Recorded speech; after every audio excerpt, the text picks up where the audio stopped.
할렐루야.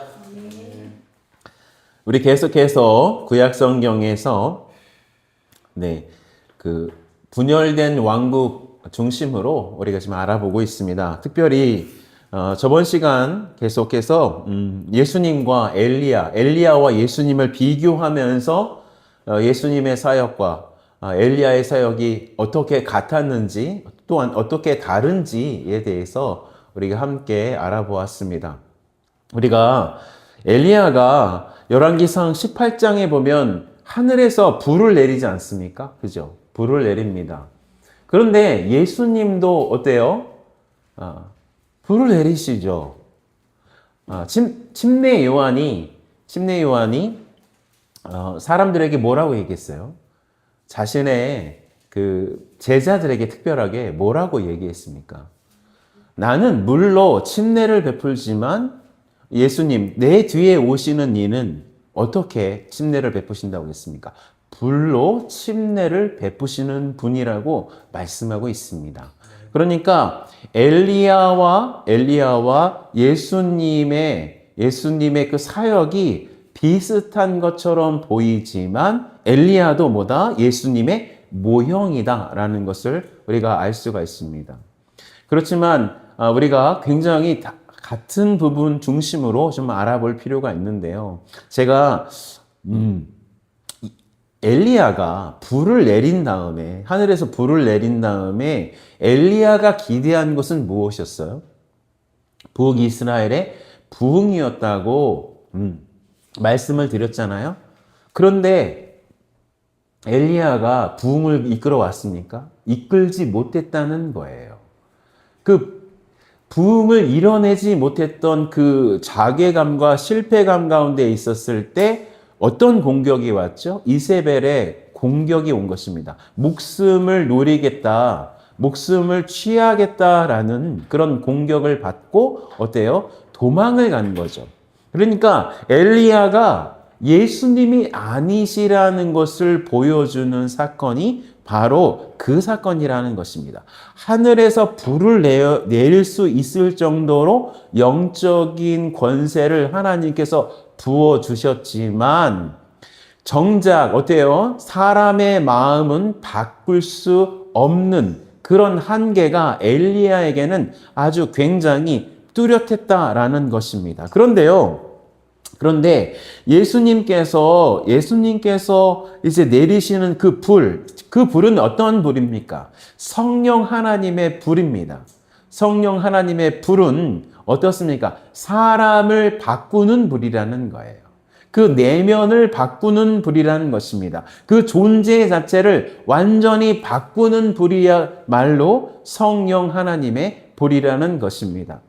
그러니까 구약 성경에서 일어나는 그런 모든 선지자들의 그 흐름 속에는 그 흐름이 있다는 거예요. 어떤 흐름이냐면 주 예수 그리스도께서 이 땅 가운데 오시고 그분께서 성령으로 우리에게 침례를 주시는 분이심을 나타내는 그런 징조와 예언의 흐름이 있다는 것입니다. 그 중에서 가장 중요한 예언이 무엇입니까? 예레미야 선지자와 에스겔 선지자가 얘기했던 뭐예요? 새 언약의 말씀인 것입니다. 새 언약은 무엇입니까? 새 언약이 있으면 뭐가 있겠어요? 구언약이 있다는 거예요. 그러면 그러면 이 엘리야 선지자는 어디에 속한 사람이라는 거예요? 구언약에 속하는 사람이라는 것입니다. 그러니까 구언약에 속하는 사람이기 때문에 실질적으로 사람을 태워 죽일 수도 있는, 그렇잖아요?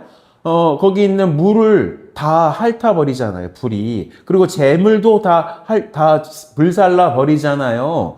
그러면 그 불에 사람이 있었다면 사람도 태워 죽일 수 있는 실질적인 불이 내렸지만 그 엘리야는 어디에 속했습니까? 구언약에 속한 자라서 이 구언약은 어떠한 역할만 하고 있는 거예요?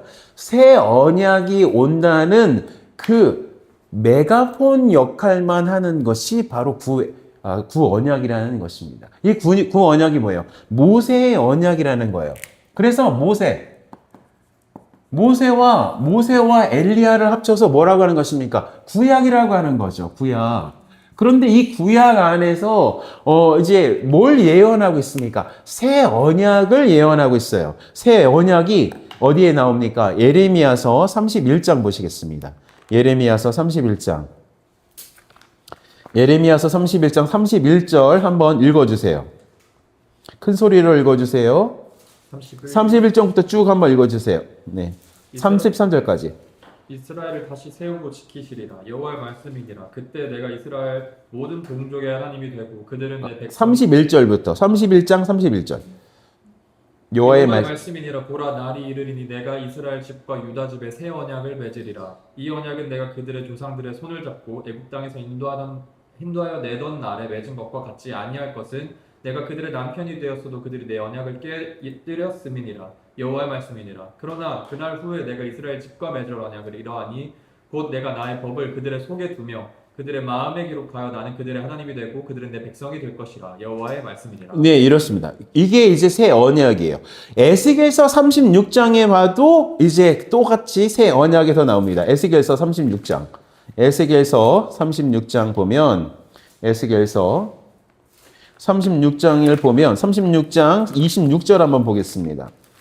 에스겔서 36장 26절 한번 읽어주세요. 36장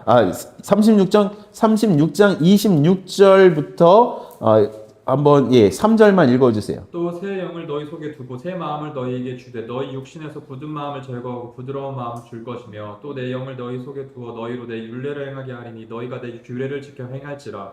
내가 너희 조상들에게 준 땅에서 너희가 거주하면서 내 백성이 되고 나는 너희 하나님이 되리라. 네, 그렇습니다. 지금 예레미야 선지자나 에스겔 선지자나 어떠한 언약을 이야기했어요?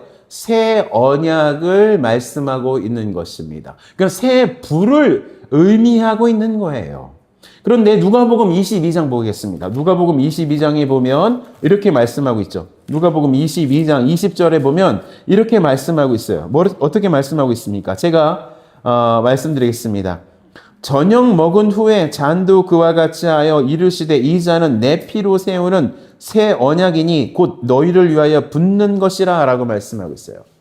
그러니까 새 언약이 누구로부터 완성이 되는 거예요?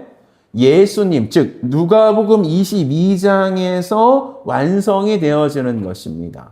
그 결과로 이 새 언약이 완성되어지는 결과로 누가 오시는 거예요? 오순절날 성령 하나님이 이 땅 가운데 오신다는 거예요. 오신 성령 하나님은 어떻게 하십니까? 우리 존재 자체를 완전하게 다른 존재로 바꿔주신다는 것입니다. 이전에는 어떤 사람들이었습니까? 공중의 권세 잡은 자, 공중의 권세 잡은 자의 의도대로 그 진노의 자식 가운데에서 진노의 자식이라고 불리우는 사람들이었지만 이 새 언약 가운데서 들어가는 사람들마다 어떤 사람이 되냐면 하나님의 자녀가 되는 권세가 주셨다고 말씀하시는 그 언약 가운데 들어가는 거예요. 그런데 새 언약 가운데 들어가는 그 증표가 누구시다? 불이라는 거예요. 성령 하나님이시라는 것입니다. 그러니까 우리가 생각할 때 성령 하나님 그러면 제가 저번 주에도 말씀드리고 저저번 주에도 말씀드렸을 수도 있지만 성령 하나님이라고 하면 이상한 신비적인 현상, 어떤 현상에 이제 매몰되어서 거기에 이제 꽂혀서 성령 하나님을 이해하는 수가 너무나도 많이 있습니다. 어떤 성령의 은사가 아니면 기도할 때 환상을 본다던가 아니면 뜨거움이 임한다던가 그런 수준으로 성령 하나님을 이해해서는 안 된다는 것입니다. 성령 하나님은 어떤 분이십니까?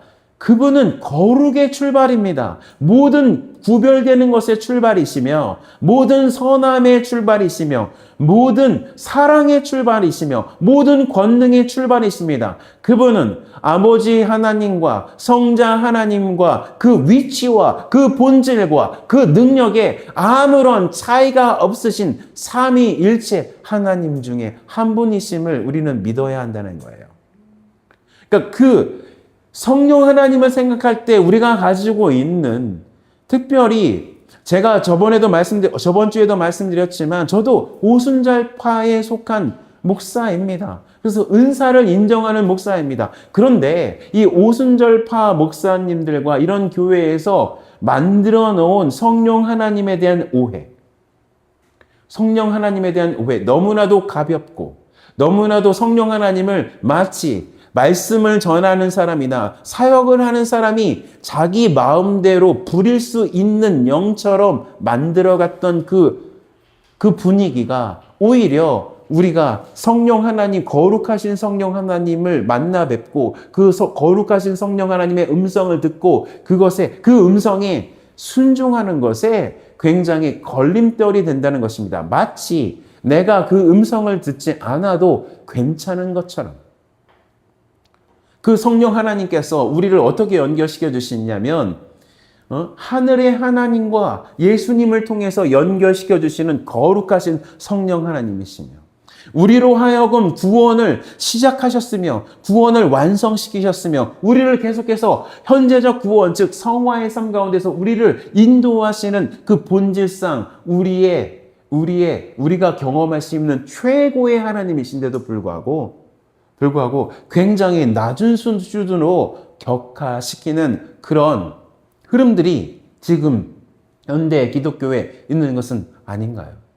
그러니까 우리가 지금 누리고 있는 그 모든 성령 하나님의 은사, 이거 은사에 대해서 얘기하는 것, 이것을 통해서 많은 사람들이 엄청난 하나님의 나라를 지금 누리고 있는 것은 사실이나 그 안에 성령 하나님을 향한 경외감, 그리고 성령 하나님께서 분명히 아들 하나님을 영화롭게 하며 성부 하나님을 영화롭게 하는 그 역할을 하신다는 것을 잊은 채, 그리고 엄청난 그 거룩의 본질이신 것을 우리가 잊은 채 그냥 그렇게 가볍게 생각하는 것은 아닌가 싶습니다. 그러니까 성령 하나님을 존중하는 교회일수록 어떻게 됩니까? 거룩해야 합니다. 그 형식과 그 내용 안에서 그 거룩이 이루어져야 하는 것입니다. 많은 목사님들이, 서구권 목사님들이, 이제 주일 말씀 가운데 전할 때 마치 약간 슬리퍼 같은 그런 신발도 신고 말씀을 전하시는 분도 있지만 저는 반대합니다. 왜냐하면 형식이라는 건 중요한 것입니다. 제가 가운을 입거나 이렇게 해가지고 일부러 거룩한 분위기를 조장하자는 뜻이 아니에요. 그런 뜻은 아닙니다. 저는 가운 같은 거 입고 좋지 않습니다. 하지만 하나님 앞에서 존중하는 태도로 나가야 된다. 존중하는 태도로 나가야 됩니다. 왜냐하면 형식이 반드시 내용을 포함하고 있기 때문입니다. 그래서 형식을 너무나도 무시하면 안 돼요. 예, 그렇습니다. 그래서 이 성령 하나님, 우리에게 주신, 그러니까 지금 이제 이번 주 말씀이기도 하지만 이 사도행전에 보면 예수님께서 그 감람산에서 이제 공중에 들려서 구름 사이에서 이제 사라져 버리시고 어디로 올라가시는 것입니까? 하나님 아버지 우편에 앉아 계시는 것이에요. 우편에 앉아 계시면서 우리에게 누구를 주시는 것이에요? 성령 하나님을 주시는 거예요. 성령 하나님을. 그러니까 지금도 예수님은 사역을 하고 계시는 거예요. 사역을 하고 계시는 거예요. 지금 예수님의 사역은 어떤 사역입니까? 온 우주를 왕으로서 진정한 창조주와 주인으로서 운행하시는 그 역할을 하시는 분이 누구세요? 예, 성자 하나님이십니다. 그러니까 보이는 세계와 보이지 않는 세계, 보이는 세계 속에서도 엄청나게 미세하게 전자 현미경으로 보아야 하는 그 전자를 깨트리면 거기서 나오는 미립자와 그 모든 그런 아주 미시적인 세계와 정말로 커다란 우주, 누구도 셀 수 없는 그 수많은 별들을 다 운행하시는 분이 누구시다? 바로 예수님이시다. 뿐만 아니라 영적인 세계 안에서도 그 모든 영적 천사들과 보이지 않는 그 모든 것에 있는 모든 영물들을 직접적으로 명령하시는 분이 누구시다? 예수님이시다. 그런데 가장 중요한 예수님의 사역 중에 하나는 예수 그리스도를 믿는 사람들에게 누굴 주신다? 성령 하나님을 주신다는 거예요. 성령 하나님을 주신다는 거예요.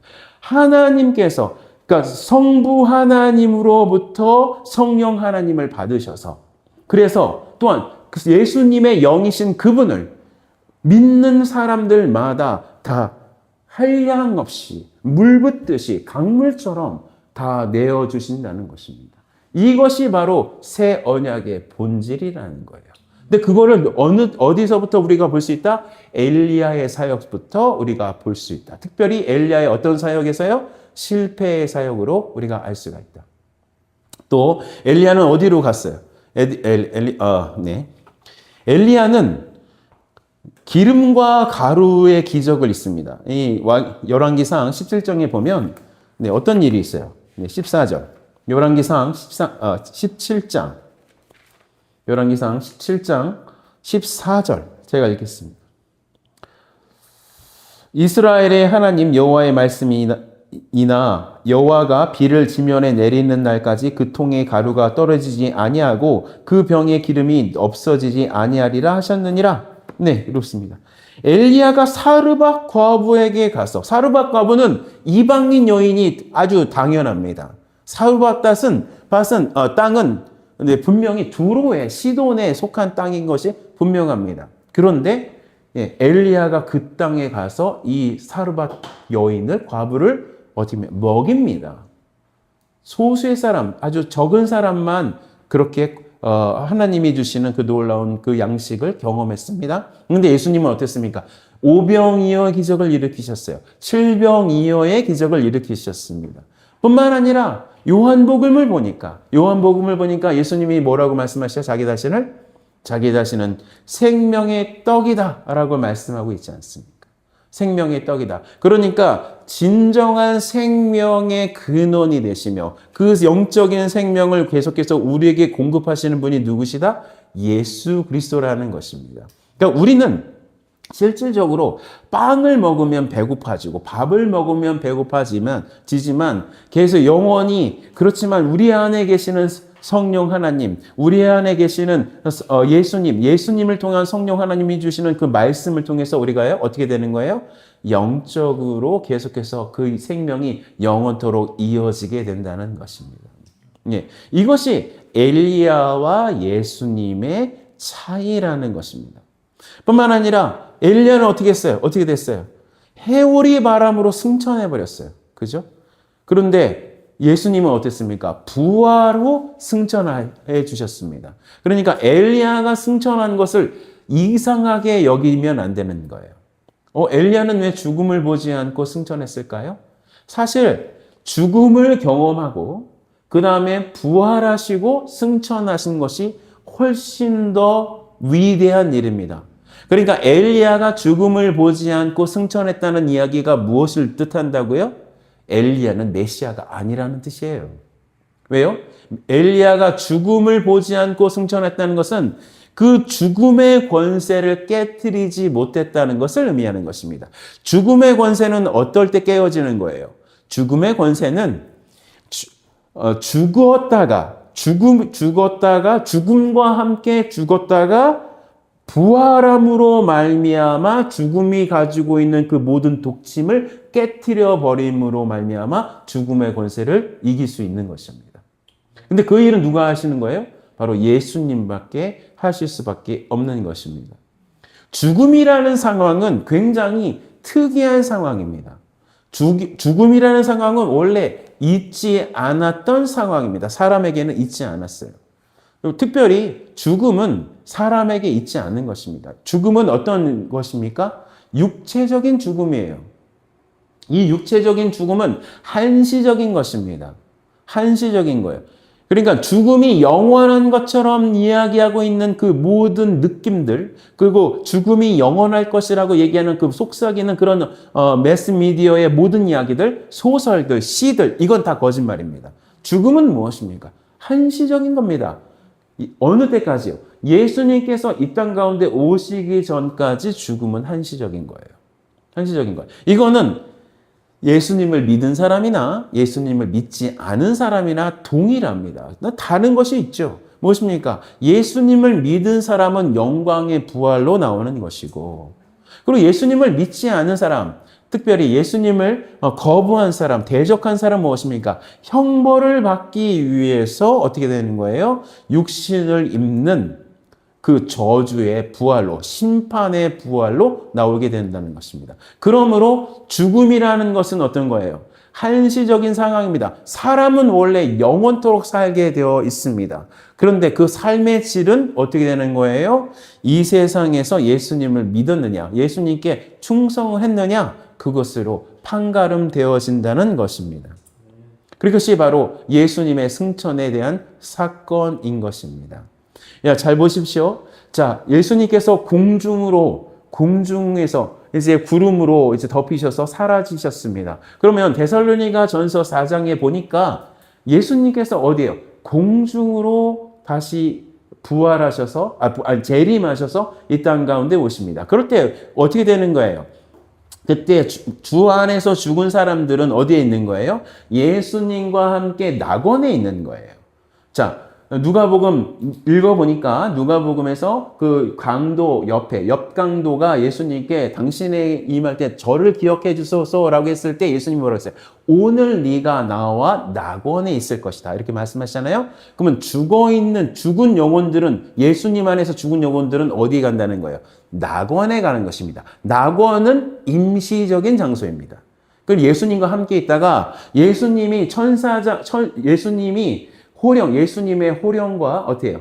천사장의 호령, 외침과 그리고 이제 하늘의 나팔 소리를 통해서 어떻게 되는 거예요? 왕이 그 공중은 어떤 장소예요? 사단이 원래 왕노릇하던 장소입니다.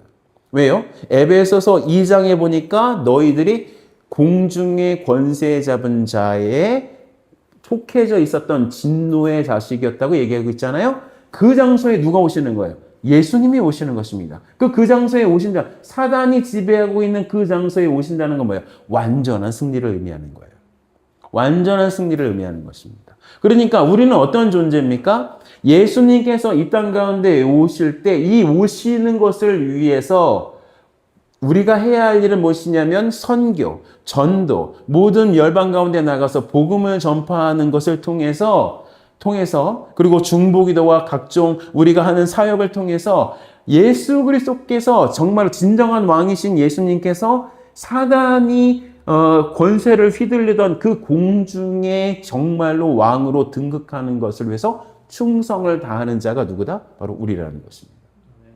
그러니까 우리가 이제 그리스도인들 중에서 이 잘못 생각하고 있는 사람들이 너무나 많이 있어요. 어떻게 생각하냐면 마치 예수님을 믿고 예수님을 쫓아가는 그 삶이 어떤 것이냐면 무슨 다른 종교에서 돌을 닦는 것처럼 내가 조금 더 경건한 사람이 돼야지. 내가 조금 더 선한 사람이 돼야지. 내가 조금 더 뭔가 깊이 있는 사람이 돼야지. 내가 조금 더 근사한 사람이 돼야지. 그런 쪽으로 자기 자신을 경건을 몰아가는 사람도 있습니다. 이거 굉장히 잘못된 것입니다. 우리가 생각하는 경건과 우리가 생각하는 하나님 앞에서의 태도는 뭐냐면 주 예수 그리스도께서 이 땅 가운데 특별히 사단이 다스리던 그 공중 가운데 거기에 왕으로서 우리의 진정한 왕으로서 등극하시기 위해서 우리는 어떠한 태도를 가져야 하는가 그 질문과 거기에 대한 대답으로서의 우리의 경건이라는 거예요. 그러니까 사람이 가지고 있는 천연적으로 가지고 있는 이제 양심, 선을 행한다던가, 나쁜 일을 하지 말란다던가, 아니면 음란을 행하지 말라는가, 이런 수준으로서 우리가 우리의 그 경건을 이야기하는 것이 아니라, 주 예수 그리스도께서 진짜 왕으로 이 사단이 다스리고 있었던 그 공간에 왕으로서 등극하실 때, 내가 그 왕께 진정한 왕께 어떻게 충성을 보일 것인가, 어떻게 내 삶을 보여드릴 것인가로 이렇게 기준을 삼아야 한다는 거예요. 그러니까 사람들이 잘못 그러니까 주일 예배에 와서 어떻게 합니까? 주일 예배에 와서 이런 하나님 앞에서 경건에 대해서 이야기하고 하나님 나라에서 얘기하면 조금 마음만 찔려서 간다는 거예요. 조금 마음에 왜 찔리고 그냥 그 다음 실행 계획으로 가지 못하는 이유가 있다면 이 복음에 대한 그림이 그 마음 속에 없기 때문이에요. 믿지 않기 때문이에요. 진정한 예수님이 정말 사단의 우리로 하여금 너희들이 하는 싸움은 어떤 싸움이냐면 사단과의 영적 전쟁에서 승리함으로 말미암아 그 예수님께 돌아올 영혼들을 빼앗아 오는 이 싸움을 너희들이 계속 해야 되는데 이 싸움과 사단과의 영적 전쟁 그리고 거기에는 경건의 모든 것들이 들어있는데 여기에서 승리를 얻어야 너희가 충성스럽게 해야 이 모든 일이 이루어진 후에 예수님 그곳에 오시는데 여기에 대한 생각이 없기 때문에 그냥 내 예수님 믿는데 이렇게 살면 안 되지. 이 수준에서 끝난다는 거예요. 이 수준에서 끝난다는 거예요. 그러니까 우리 둘리스 한인 침례교회는 제가 계속 한 3주째 똑같은 메시지를 지금 하고 있어요. 이 메시지를 하려고 하는 거예요. 제가 이거 깨달았다니까요. 이 복음이 제 안에서 완성이 되어 있어요. 복음이 제 안에서 완성이 되어 있는 거예요. 그러니까 성경을 보는 눈이 이렇게 되어야 되는 거예요. 그러니까 지금 엘리야가 승천하고 예수님께서 승천하신 이 메시지가 이 복음이 우리에게 어떤 의미가 있는지 알아야 된다는 거예요. 그러니까 예수님께서 우리에게 하시는 일은 무엇이냐? 예수님께서 맡겨주신 이 태스크를 우리가 잘 수행하기 위해서 우리에게 뭘 주시는 거예요? 성령 하나님을 물 붓듯이 부어주시는데 이 물 붓듯이 부어주시는 성령 하나님으로 이 일을 할 수 있게끔 만들어주시는 일을 예수님께서 하신다는 거예요. 하신다는 거예요. 그러니까 우리가 깨어서 기도해야 한다는 뜻이 바로 이겁니다. 그러니까 우리가 우리의 화살촉을 날카롭게 해야 돼요. 화살촉을 날카롭게 해야 돼요. 그러니까 그냥 어떻게 하면 저의 위치가 그렇지 않습니까? 사람들을 더 많이 모아야 되고, 사람들을 많이 출석시켜야 되고, 이런 것에 신경 쓰는 것이 아니라, 복음이 무엇인지 정확하게 알고, 그 복음을 정확하게 가르치고, 거기에 맞게끔 우리의 삶을 드리게 하는 것, 그것을 통해서 하나님 보시기에 예수님, 나의 왕이신, 여러분의 왕이신 예수님이 보실 때 정말로 너는 그런 자구나. 그래서 그런 일을 이루는 것. 가는 것입니다.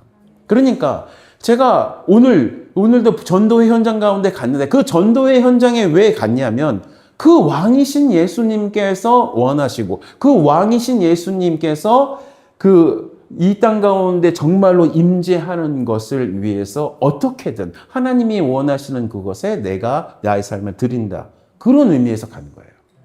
그러니까 지금 개인적인 의미이지만 우리 예준이도 있고 여기 이제 다 있지만 뭔가 우리가 삶 가운데서 뭔가를 이제 포기하고 권리 포기를 할 때 왜 권리를 포기했느냐 이러는 거예요.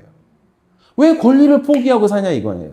왜 권리를 포기하는 거에 대한 합당한 대답이 없이 그냥 마음에 찔림이나 그건 안 된다는 거예요.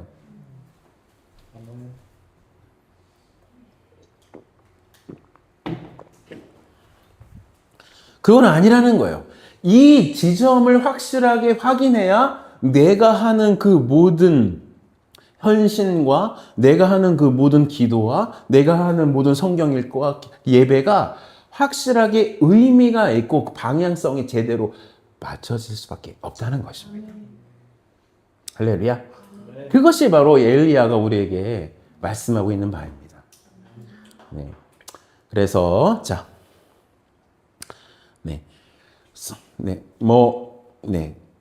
3페이지 보면 선지자 중에 택했다고 했고 그다음에 선지자이며 동시에 성취자이시라고 했습니다. 그러니까 엘리야는 누구다? 그냥 엘리야는 그리스도가 아니에요. 그리스도의 그림자일 뿐입니다. 그러니까 구약에 있는 그 모든 사람들은 다 어떻습니까? 그리스도가 아니라 그리스도의 그림자다.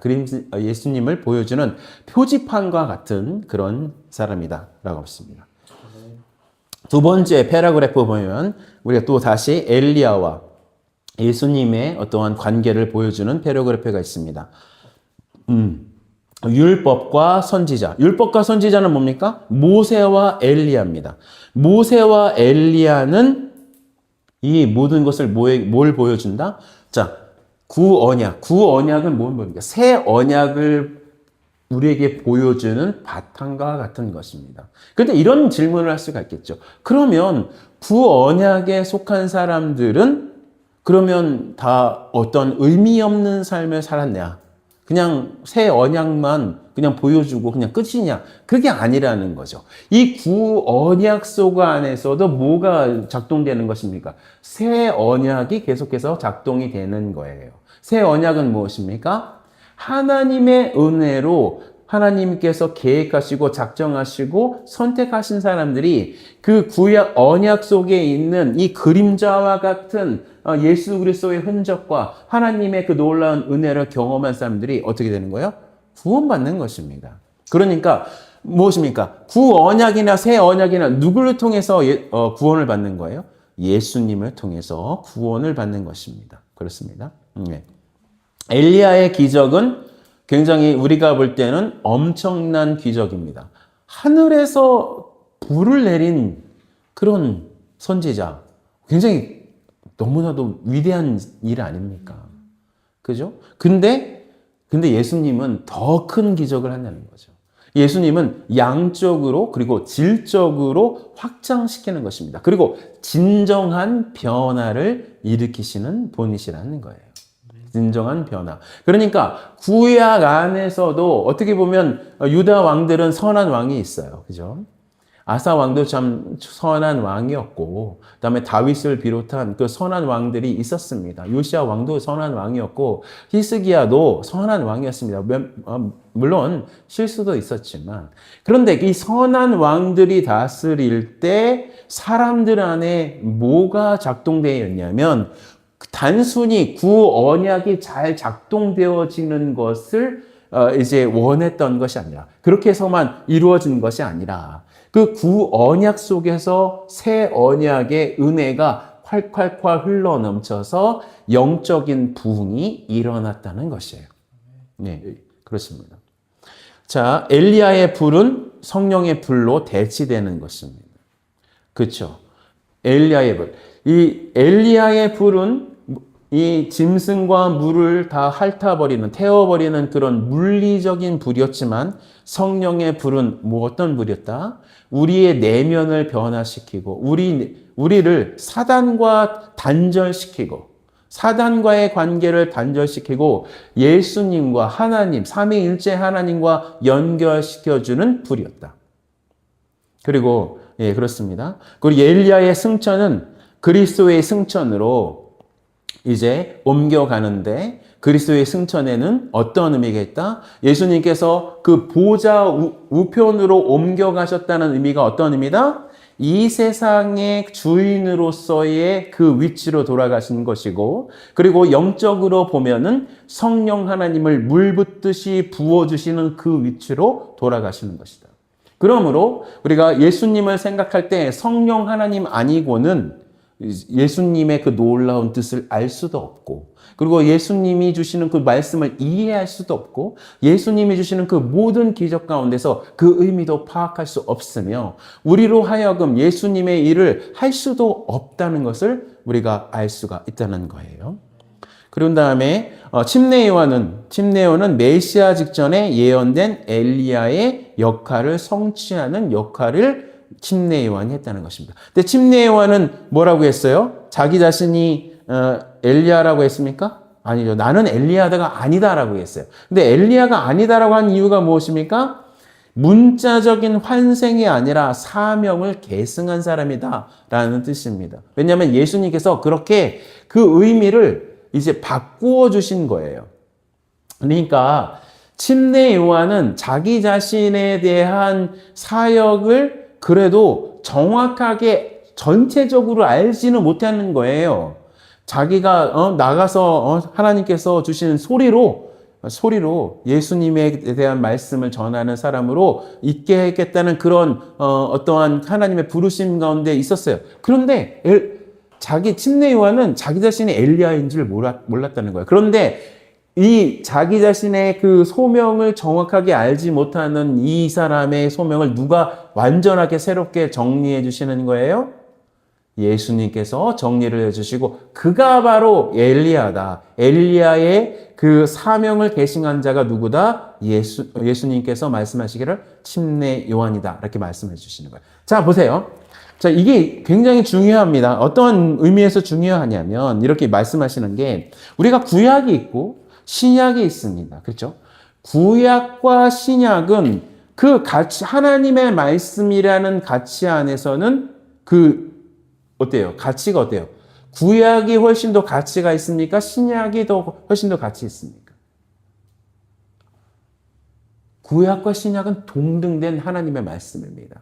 동등된 하나님. 그 가치에 의해서는 구약과 신약을 가치를 어떤 것이 떨어지고 어떤 것을 더 가치가 있다고 말씀드릴 수가 없습니다. 그런데 우선순위에 의해서는 달라지는 것입니다. 어떻게 달라지는 것입니까? 그 우선순위라는 건 뭐냐?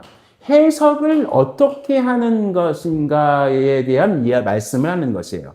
우리는 구약을 구약 그대로 해석할 수가 없어요. 그러면 구약을 어떤 식으로 해석해야 됩니까? 신약의 눈으로 구약을 해석해야 되는 거예요. 그럴 때 신약의 눈으로 구약을 해석할 때 구약은 신약과 같은 가치를 가지는 것입니다. 그것을 해석학적으로 신약 우선권적인 해석이라고 하는 거예요. 왜냐하면 모든 말씀은 누가 해석해 주시는 거예요? 예수님이 해석해 주시는 거예요. 그런데 예수님께서 직접적으로 활동하시고 예수님께서 해석해 주신 그 모든 말씀을 통해서 뭐가 탄생된 거예요? 신약 성경이 탄생이 된 것입니다. 그러니까 신약이 구약을 해석해야 되는 거예요. 신약이 구약을 해석해야 되는 것입니다. 그래서 구약에서 일어나는 어떠한 그런 모든 액티비티들은 누굴 통해서? 예수님을 통해서, 특별히 신약 성경을 통해서 해석해야 된다는 거예요. 이게 해석하기 굉장히 기본적인 것입니다. 여기 굉장히 이곳에 오류가 없어야 돼요. 오류가 없어야 돼요. 그러니까 신약의 정신으로, 하나님의 신약 교회의 정신으로, 특별히 오순절날, 사도행전 2장에 나타난 오순절날에 성령께서 이 땅 가운데 오셨을 때 탄생된 신약 성경의 눈으로 어떻게 된다? 구약 성경을 해석해야 구약 성경도 뭐예요? 신약 성경과 동등된 위치를 갖출 수가 있게 되는 것입니다. 이해되시죠? 예, 굉장히 중요한 해석의 틀입니다. 그래서 이렇게 할 수가 없는 거예요. 구약 안에서 뭐가 있어요? 일부 다처제가 있어요, 없어요? 일부 다처제가 있습니다. 근데 일부 다처제가 구약 안에서 일어났다고 신약을 우리가 지금 살고 있잖아요. 우리 시대에 적용할 수가 있어요, 없어요? 없다는 얘기예요. 왜냐하면 구약 안에서 일어나는 일은 그 상황 하나님께서 허용하신 것이지. 근데 예수님께서 뭐라고 말씀하셨어요? 그건 그냥 그렇게 허용하신 것이지 원래 하나님의 뜻이 아니었다라고 예수님께서 해석을 해주시잖아요.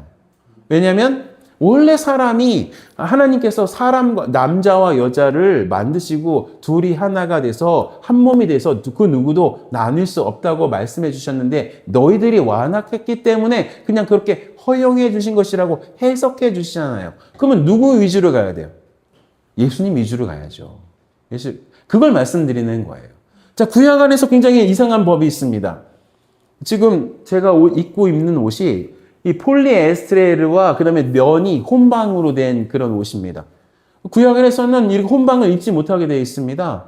근데 어떻게 돼요? 그거는 뭡니까? 이방 문화가 이 땅 가운데 오는 것을 방지하시는 하나님의 그 이스라엘 땅 가운데 방지하신 하나님의 말씀입니다. 근데 이 말씀을 그대로 신약에 적용할 수 있겠습니까? 그럴 수가 없다는 거예요. 그럴 수 없다는 것입니다. 그렇다면 이런 사람들이 있습니다. 이런 사람들이 있어요? 그 호모섹슈얼 자체도 그 구약에 있는 거고 신약에서는 문화가 다르기 때문에 신약 중심으로 이렇게 적용해야 된다는 거 아닙니까? 라고 얘기하는 그런 사람들이 있어요. 그죠? 또한 혼방을 입지 말라는 것과 동일하게 그렇게 하는 것이 있습니다. 그런데 그렇지가 않습니다. 신약 성경에 고린도전서나 이 신약 성경이 바울의 글을 보면 어떻게 됐습니까? 그런 일은 하는 사람들은 뭐예요? 천국을 유업으로 받지 못한다고 정확하게 말씀하고 있습니다. 그렇지 않아요? 그렇기 때문에 달라지는 것입니다. 이 해석하기 굉장히 중요합니다. 왜냐하면 우리가 예수님, 엘리야와 예수님을 계속해서 지금 비교하면서 지금 말씀을 전하고 있기 때문입니다. 자, 아브라함의 약속이 어떻게 했습니까? 아브라함의 약속을 통해서 가나안 정복이 일어났어요. 지상적인 성취가 일어났습니다. 그 지상적인 성취는 누구가 이루었습니까? 여호수아의 성취가 일어났어요.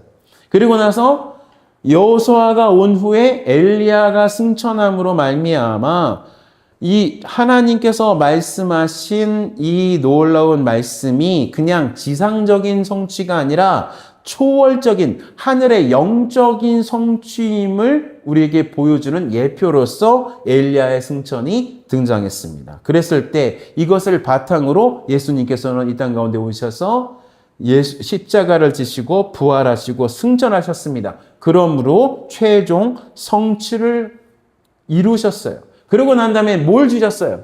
엘리야는 직접적인 피지컬한 불을 주셨지만 예수님께서는 성령의 불을 우리에게 주셔서 그 성령 하나님의 그 불을 가진 자마다 성령을 가진 자마다 하나님의 아들, 하나님의 딸이 되는 권세를 누리게 하시며 정말 진정한 왕이신 예수님께서 그 사단이 지배하는 공중 가운데 다시 재림하실 때 그것에 참여할 수 있는 그런 자격을 갖게 하신 자, 그런 사람들이 우리가 되게 하셨다는 것이에요. 그래서 성도의 부활과 새 하늘과 새 땅 가운데 우리가 영원토록 살게 된다는 것입니다. 그것이 엘리야 선지자가 신학적으로 우리에게 굉장히 중요한 존재인 것을 우리가 알 수가 있습니다. 네. 이겁니다. 이 엘리야가 우리에게 이렇게 중요한 존재임을 우리는 알 수가 있어요. 그렇다면 엘리야의 후계자는 누굽니까? 엘리사 선지자였습니다. 엘리사 선지자였어요. 근데 이 엘리사 선지자는 시간이 좀 애매한데요.